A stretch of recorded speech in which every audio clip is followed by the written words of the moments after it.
ఆత్మజ్ఞానాభిలాషులందరికీ నమస్కారాలు. పంచామృతానికి పునఃస్వాగతం. తలపుల తలుపులు తెరచి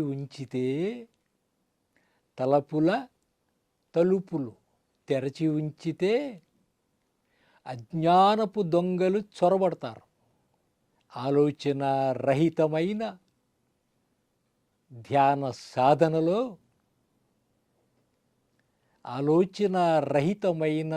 సాధనలో ఆత్మజ్ఞానమే మహాప్రసాదం. ఆత్మజ్ఞానము అమృత తుల్యము మిత్రులారా.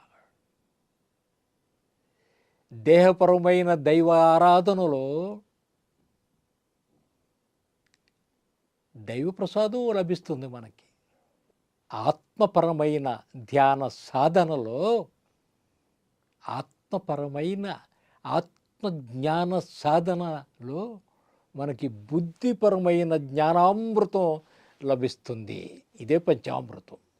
మన గతంలో అనేక సార్లు చెప్పుకొస్తున్నాం. మానవుడికి ఒక్కడికే బుద్ధి ఉన్నది, బుద్ధిలో జ్ఞానం ఉన్నది. కేవలం ప్రాపంచికపరమైన జ్ఞానము కాదు, ఆత్మజ్ఞానం ఉన్నది మిత్రులారా. మర్చిపోవద్దు. ఏది వదిలిపెట్టాలో ఏది చేపట్టాలో చెప్పేదే ఆత్మజ్ఞానం. ఆత్మజ్ఞాన సాధనలో, ఆ నిత్య ధ్యాన సాధనలో ఎరుకే నైవేద్యం. ఎరుక ఉండాలి, అవేర్నెస్ ఉండాలి. ఎరుక లేని ధ్యానము ధ్యానం కాదది, అధ్వానం. ఆలోచనలు ఉండకూడదు,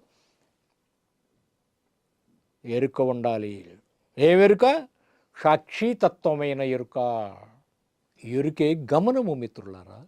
దేహపరంగా, మనసుపరంగా, బుద్ధిపరంగా అనేకమైన అనుభూతులకు వస్తాయి. దాన్ని సాక్షిభూతంగా గమనించాలి. ఎరుకే గమనము. గమనమే గ్రహం. గ్రహించుట, అబ్జార్బింగ్. ఒక అమృత తుల్యమైన జ్ఞానం మనలోకి లభించున్నప్పుడు దాన్ని గ్రహించాల. కేవలం సాక్షిగా ఉంటూ. ఒక అద్భుతమైన మధుర రసంలో గులాబ్ జాములు తయారు చేస్తాం మనం. బాగా వేయించిన గుండ్రటి ఆ పదార్థాన్ని ఆ మధుర రసంలో ముంచి ఉంచుతాం. ఆ మధుర రసాన్ని బాగా వేయించిన ఆ గోళీలు వంటి ఆ గోళాకారంలో ఉన్నవి ఆ పదార్థం ఆ మధుర రసాన్ని అబ్జార్బ్ చేసుకుంటుంది, గ్రహిస్తుంది. ఇన్ ద సేమ్ వే అమృతతుల్యమైన జ్ఞానామృతాన్ని ఈ దేహము, మనసు, బుద్ధి గ్రహిస్తాయి మిత్రులారా. ఆ గ్రహమే సత్యాగ్రహం అవుతుంది మిత్రులారా. సత్యాన్ని గ్రహించే ఒక శక్తిగా మనం రూపాంతరం చెందుతాం. అలా అయిన వారే ఎందరో మహానుభావులు మన చుట్టూ. మర్చిపోకూడదు ఇది. మన చుట్టూ అనంతమైన జ్ఞానం ఉన్నది, అనంతమైన విశ్వం ఉన్నది, అనంతమైన శక్తి ఉన్నది మిత్రులారా. దానిని ఔపోషణ పట్టటమే నిత్య ధ్యాన సాధన. అది శ్వాసానుసంధానము ద్వారా. ఎందుకని? శ్వాసే దైవము కనుక. ఒక పామరుడైన, ఒక కోయవాడు, ఒక ఆటవికుడు అట్టి సాధన ద్వారా అద్భుతమైన జ్ఞానాన్ని పొందాడే. ఆయనకంటే మనం ఎంతో నాగరికులంగా బతుకుతున్నాం. మనకెందుకు లభించదు? అంటే మనం చేసే ఈ సాధనలో నిజాయితీ లోపిస్తుంది అన్నది మనం గ్రహించాలి. ఆ సత్యాన్ని గ్రహించే శక్తికి నిజాయితీ కావాలా, నిజాయితీపరమైన సాధన కావాలా. ఒక డెడికేటెడ్, ఒక అంకిత, ఒక అర్పణ భావంతో.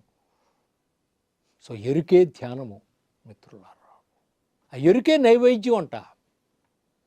అది ప్రతి సాధకుడికి అనుభవైక వేద్యం. అది అప్పుడు ఆ సాధకుడు ప్రాపంచికపరంగా సత్యంతో, ధర్మంతో, అవధులు లేని ప్రేమతో జీవితాన్ని కొనసాగిస్తాడు.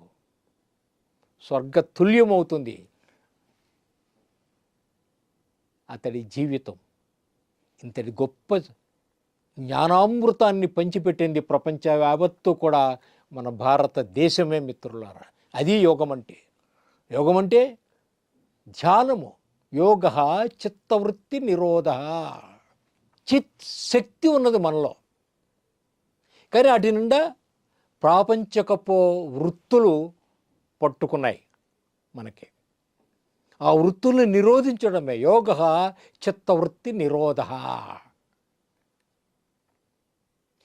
యోగం అంటే కలయిక. ఏ కలయిక?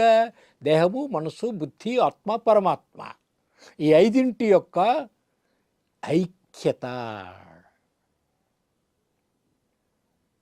కలిసి ఉంటే కలదు సుఖం. మనం విడిగా ఉంటున్నాం, దేహపరంగా, మనసుపరంగా, బుద్ధిపరంగా, ఆత్మపరంగా, పరమాత్మ పరంగా, విడివిడిగా. ఆత్మ కొరకు, పరమాత్మ కొరకు హిందువులైతే దేవాలయాలకు వెళ్తున్నారు, క్రిస్టియన్స్ అయితే చర్చిలకు వెళ్తున్నాం, ముస్లింలు అయితే మసీదులకు వెళ్తున్నాం. ఆ దేవాలయాల్లోని, ఆ చర్చిల్లోని, ఆ మసీదులోని మహానుభావులందరూ ఏం చేశారు? ధ్యాన సాధనే. ధ్యానం ద్వారా జ్ఞానాన్ని సంపాదించారు.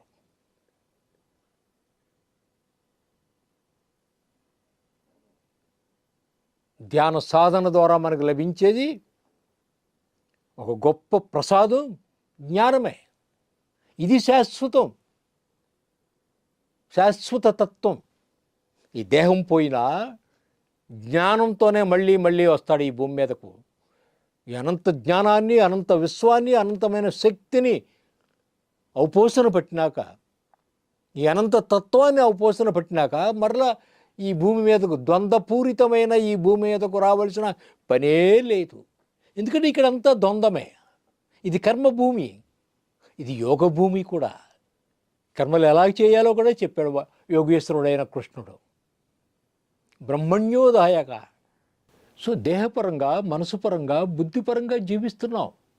ఆత్మపరంగా మనం జీవించడంలో, ఆత్మ అంటే ఒక శక్తితో, ఒక దివ్యమైన శక్తితో మనం జీవనం కొనసాగించటం లేదు. బాడీలీ, మైండ్లీ మనం ఇరుక్కుపోతున్నాం. ఇక్కడ ఒక బంధం ఏర్పరచుకుంటున్నాం. అందుకనే భగవద్గీతలో యోగేశ్వరుడైన కృష్ణుడు ఏం చెప్పాడు? వ్యాసుడు చెప్పిందే కృష్ణుడైన పాత్ర ద్వారా చెప్పాడు. బ్రహ్మణ్యోదాయ కర్మాణి సంగం త్యక్త్వా కరోతి యః లిప్యతే న స పాపేన పద్మపత్రమివాంబశ. నిమిత్త మాత్రంగా ఉంటూ కేవలం సాక్షితత్వంతో, నీకెట్టి సంబంధము లేకుండా కర్మలు చేయి. సత్యంతో, ధర్మంతో కట్టుబడి ఒక తామరాకు మీద నీటి బొట్టులాగా జీవించమన్నాడు. ఎక్కడికక్కడ మనం బంధం ఏర్పరచుకుంటున్నాం. దాని చేతే మళ్ళీ మళ్ళీ ఇక్కడికి రావాల్సి వస్తుంది.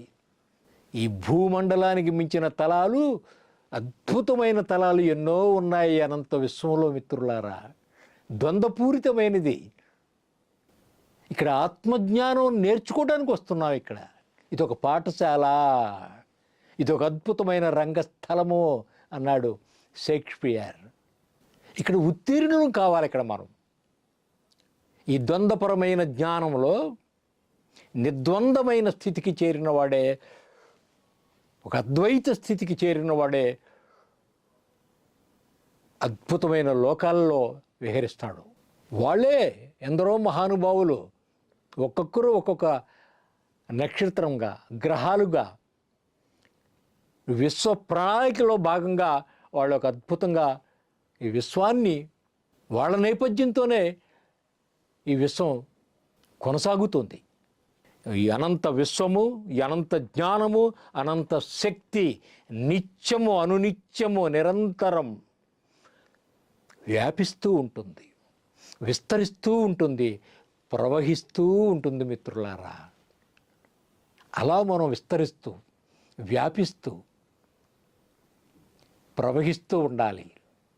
జ్ఞానపరంగా, శక్తిపరంగా, దైవత్వంతో, దివ్యత్వంతో. సో ఎరుక మనకు సత్యాన్ని గ్రహించే శక్తిని ఇస్తుంది. ఎప్పుడైతే ఆ సత్యాన్ని గ్రహిస్తామో దీన్ని అప్లై చేస్తాం మన జీవితంలో. శాశ్వత తత్వాన్ని అనుసరిస్తాం. అశాశ్వతమైన వాటికి దూరంగా మెలుగుతాం. మనం ఎక్కడా ఇరుక్కోం, బంధించబడం, స్వేచ్ఛగా ఉంటాం. ఇది అనంతమైన జ్ఞానము మిత్రులారా. సంసారం అనే పడవలో మనం ప్రయాణిస్తున్నాం. అందరూ సంసారంతో ఉన్నవారే. ఏ దేవుడికి సంసారం లేదు, ఏ దేవుడు యుద్ధాలు చేయలేదు. మనం ప్రాపంచిక పరంగా ఏదైతే అనుభవిస్తున్నామో అన్నీ కూడా ఆ అనుభవాలు ఉన్నాయి ఆ మహానుభావులందరికీ. వాళ్ళకి పిల్లలు ఉన్నారు, వాళ్ళు ఒక తల్లిదండ్రుల కన్నా బిడ్డలే, మనం ఒక తల్లిదండ్రుల కన్నా బిడ్డలమే. వాళ్ళకి మనకి తేడా ఏమిటి? ప్రతి జన్మలోనూ అద్భుతమైన జ్ఞాన సాధన చేశారు, ఇటువంటి ఆత్మజ్ఞాన సాధన చేశారు. అందుకని వాళ్ళు శాశ్వతమయ్యారు. వాళ్ళు నిత్యము కూడా ప్రేమతో, దయతో, కరుణతో, మిత్రత్వంతో, సమస్త జీవకోటితో ఆత్మపరమైన బంధుత్వంతో మెలిగారు. ఈ లక్షణాలే వారిని శాశ్వతులను చేసింది. భౌతికంగా లేకపోయినా వాళ్ళు జీవించినట్లే. కానీ మనం జీవిస్తున్నా నిత్యము మనం కేవలం దేహపరంగా, మనసుపరంగా, బుద్ధిపరంగా జీవిస్తున్నాం. మనం అంటే 5, ఈ 3 కాదు. ఆత్మ అయి ఉన్నాం, పరమాత్మ అయి ఉన్నాం. ఈ ఎరుకతో సాధన చేయటం లేదు, ఈ ఎరుకతో జీవించటం లేదు. ఎందుకని? తత్సంబంధమైన సాధన లేదు, అజ్ఞానం లేదు. ఈ మూడింటిలో ఏముంటాయి మనకి? రెండే. మూడోది కూడా ఉపయోగించుకోవటం వల్ల బుద్ధిని కూడా. దేహము, మనస్సు. గతంలో మనం చెప్పుకున్నాం అనేక సార్లు. ఖనిజాలకు సంబంధించిన జ్ఞానము, వృక్షాలకు సంబంధించిన జ్ఞానము, పక్షులకు సంబంధించిన జ్ఞానము, పశువులు, మృగాలకు సంబంధించిన జ్ఞానమే ఈ రెండిట్లోనూ ఉంటుంది. కానీ మానవుడిగా మనం ఈ పరిణామ సిద్ధాంతం ప్రకారం, ఈ పురోగమన సిద్ధాంతం ప్రకారం, ద ఎవల్యూషన్ ప్రకారం మనకు బుద్ధి యాడ్ అయింది. బుద్ధి ఏం చెప్తుంది? విశిష్టణ జ్ఞానం చెప్తుంది. ఏది మంచో, ఏది చెడో, ఏది పాపమో, ఏది పుణ్యమో, ఏది ధర్మమో, ఏది అధర్మమో, ఏది హింసో, ఏది అహింసో చెప్తుంది మనకి బుద్ధి. దాన్ని ఉపయోగించుకోవటం లేదు. ఈ బుద్ధే బుద్ధాత్మగా రూపాంతరం చెందుతుంది. ఆ ఆత్మ పరమాత్మగా. మనమేం సన్యాసులం కాదు, సంసారులమే. ఇందాక మనం చెప్పుకున్నాం, అందరికీ సంసారాలు ఉన్నాయి. ఏ రాముడికి, ఏ కృష్ణుడికి, ఏ శివుడికి సంసారాలు లేవా? ఏ ప్రవక్తకి? అందరికీ ఉన్నాయి సంసారాలు. వాళ్ళు యుద్ధాలు చేశారు. దేని కొరకు యుద్ధం చేశారు? సత్యం కొరకు యుద్ధాలు చేశారు, ధర్మస్థాపన కొరకు యుద్ధాలు చేశారు వాళ్ళు. అదే కదా మహాభారతంలో, మనం రామాయణంలో కూడా తెలుసుకున్నది అదే. మనం వాటి ద్వారా ఇటు జ్ఞానాన్ని చెప్పారు మహానుభావులు, ఋషులు, బ్రహ్మర్షులు, రాజర్షులు. అట్టి జ్ఞానంతోనే జనకుడు రాజ్యపాలన చేశాడు. లేదా రాజులు యోగుల్ని పక్కన పెట్టుకుని ఋషుల్ని రాజ్యపాలన చేశారు. అందుకని మన పిఎస్ఎస్ మూమెంట్లో యోగులే రాజ్యపాలనకు అర్హులు. దాన్ని నిర్దేశించే బ్రహ్మర్షి Subhash Patriji pyramid party of India నెలకొల్పారు. అటువంటి యోగులు నిర్వహించే పరిపాలనలో దోషాలు ఉండవు మిత్రులారా. ఇదే వాళ్ళు గురుకులంలో నేర్చుకున్న విద్య. రాజులు వాళ్ళ పిల్లలకి నేర్పిన విద్య. ఆ విద్య నేర్చుకున్నాడు అద్భుతంగా. ఎవరు? రాముడు వశిష్ఠుడి దగ్గర. కృష్ణుడు, ఆయన గురువు సాందీపుడు. వినండి, చదవండి దైవించి. అద్భుతమైన జ్ఞాన బోధన చేశాడు వశిష్ఠుడు రాముడికి. ఎప్పుడు? 16 ఏళ్ల బాలుడిగా ఉన్నప్పుడే. అప్పటికి ఆయన వివాహం కాలేదు, పట్టాభిషేకం ముహూర్తం నిర్ణయించలేదు, అడవులకు వెళ్ళలేదు. ముందే అన్నీ నేర్చుకున్నాడు. ఈ జ్ఞానం లేకుండానే మనకి పెళ్ళిళ్ళు అయిపోతున్నాయి, సంసారాలు గడిచిపోతున్నాయి, డబ్బులు సంపాదించేస్తున్నాం. కానీ అన్నీ దోషాలే. దోషపూరితమైన జీవనాన్ని గడిపేస్తున్నాం. మన మహానుభావులు అద్భుతంగా, ఆదర్శప్రాయంగా అంతమంది జీవింతే వాళ్ళు శాశ్వతమయ్యారే. మనం ఎందుకు ఇలా జీవిస్తున్నాం? ఎందుకు ఇలా జీవిస్తున్నామన్న ప్రశ్న వేసుకోవాలి మనం. ఆ ప్రశ్నలన్నిటికీ సరి అయిన సమాధానమే ఆత్మజ్ఞాన సాధన. అదే కదా యోగీశ్వరుడైన కృష్ణుడు అర్జునుడికి చెప్పిన విద్య, యుద్ధ సమయంలో చెప్పబడింది భగవద్గీత మిత్రులారా, మనం మర్చిపోకూడదు. ఈ ప్రాపంచికపరంగా సంసారంలో ఉన్న మన వాళ్ళకి అందరికీ కూడా ఈ సంసారమే, ఈ జీవనమే ఒక యుద్ధం. నా వల్ల కాదు ఈ యుద్ధం చేయటం అని అస్త్ర సన్యాసం చేసిన అర్జునుడికి బ్రహ్మ విద్య బోధన జరగబట్టే యుద్ధానికి సిద్ధమయ్యాడు అర్జునుడు మిత్రులారా. భగవద్గీత కానీ, బ్రహ్మసూత్రాలు కానీ, ఉపనిషత్తులు కానీ, వేదాలు కానీ, బైబిల్ కానీ, ఖురాన్ కానీ, అనేకమైన అద్భుతమైన పవిత్రమైన గ్రంథాలు ద్వారా మనకి ఏం తెలుస్తుంది? వాటి నిండా ఉన్నది కేవలము యోగమే, ధ్యానమే, ఆధ్యాత్మిక సాధనే మిత్రులారా. అనేక కథల రూపంగా, అనేక ఉదాహరణలతో సుదాహరణంగా మనకు వివరించి చెప్పారు మహానుభావులు. అందుకనే భగవద్గీతలో సంజయుడి పాత్ర ద్వారా వ్యాసుడు అద్భుతమైన శ్లోకం చెప్పాడు ఆఖరి అధ్యాయంలో. ఎత్ర యోగీశ్వర కృష్ణో ఎత్ర పార్థో ధనుర్ధర తత్ర శ్రీర్విజయో భూతి ధ్రువ నీతిర్మతిర్మమ అన్నాడు. ఎంత అద్భుతమైన శ్లోకం అండి. ఎక్కడైతే యోగీశ్వరుడైన కృష్ణుడో, యోగానికి ఈశ్వరుడు అంటే ప్రభువు, ఒక స్వామితత్వం, ఒక ఆధిపత్యం. మన మీద మనకు ఆధిపత్యం లేదు, ఇదే లోపం. ఎక్కడైతే యోగీశ్వరుడైన కృష్ణుడు ఉంటాడో, ఎక్కడైతే ధనుర్ధారి అయిన అర్జునుడు ఉంటాడో అక్కడ యోగము ఉండాలి, అక్కడ ప్రాపంచకపు విద్యలతో కూడిన ధర్మబద్ధమైన యుద్ధమే చేశాడు అర్జునుడు. అధర్మంగా యుద్ధం ఎప్పుడూ చేయాలి అర్జునుడు. ధర్మబద్ధమైన సంపాదనే ఉండాలి, సంసారమే ఉండాలి. ఎక్కడైతే యోగేశ్వరుడైన కృష్ణుడు అట్టి ధర్మబద్ధమైన అర్జునుడు ఉంటారో అక్కడ తత్ర శ్రీర్విజయో భూతిర్ధ్రువ నీతిర్మతిర్మమ. శ్రీ అంటే లక్ష్మి, అష్టలక్ష్ములు, ధర్మము, యశస్సు, కీర్తి, వైభవము వర్ధిల్లుతాయని చెప్పాడు వ్యాస భగవానుడు మిత్రులారా. ఎంత అద్భుతంగా చెప్పాడండి. అందుకనే నారాయణులు ఈ మానవుడిలోనే ఉన్నాయి అన్నీ. మన గతంలో చెప్పుకున్నాం. నేనే ప్రహ్లాదుడిని, నేనే హిరణ్యకశిపుణ్ణి, నేనే నరసింహుడను, నేనే రాముడను, నేనే సీతను, నేనే రావణాసురుడను. ఆ పాత్రల ద్వారా మనకు అర్థమయ్యేది ఈ జ్ఞానమే. దాన్ని పట్టుకోవాలి మనం. ఇవేమీ పురాణ కాలక్షేపాలు కాదు, జ్ఞాన బోధన, ఆత్మ సహజావ బోధన. ఇది జ్ఞానాన్ని నిత్య ధ్యాన సాధనతో మనం పెంపొందించుకుందాం ప్రతి జన్మలోనూ మిత్రులారా. ఇది ఒక జన్మలోనే అలవడదు సుమా. ప్రతి జన్మలోనూ ఈ జ్ఞాన సాధన చేస్తూనే సంసారికంగా ఉంటే ఆ సంసారమే నిర్వాణము. నిర్వాణం అంటే మోక్షం, విడుదల, విముక్తి. దేని నుంచి?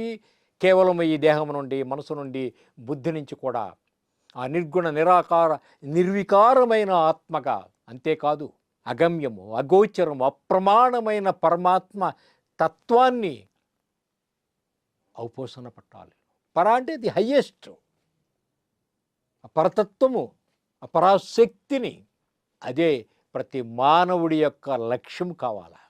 ఎందుకని? మానవుడే మహిమాన్వితుడు కనుక. Thank you.